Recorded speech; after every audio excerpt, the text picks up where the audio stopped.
বর্তমানে সোশ্যাল মিডিয়ায় তুমুল ভাইরাল হয়ে উঠেছে কেয়া পায়েলের নতুন কিছু ছবি, যেখানে তাকে একটি স্টাইলিশ পোশাকে দেখা যাচ্ছে।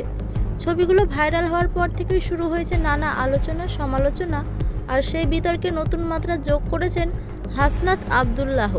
তিনি মন্তব্য করে বলেন, বর্তমানে যেভাবে নাটকের শুটিং হচ্ছে এবং যেসব দৃশ্য দেখানো হচ্ছে তা ধীরে ধীরে সমাজে নেতিবাচক প্রভাব ফেলেছে।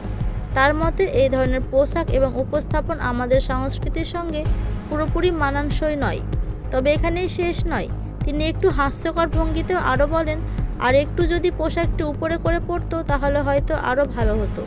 এই মন্তব্য সামনে আসতে সোশ্যাল মিডিয়ায় শুরু হয়েছে তুমুল প্রতিক্রিয়া। কেউ বলেছেন এটা নিছক মজা, আবার কেউ বলেছেন এটি অপ্রয়োজনীয় সমালোচনা। এদিকে ভক্তরা কেয়া পায়েলের পক্ষে দাঁড়িয়ে বলছেন, একজন শিল্পী নিজের মতো করে পোশাক পরতে পারেন।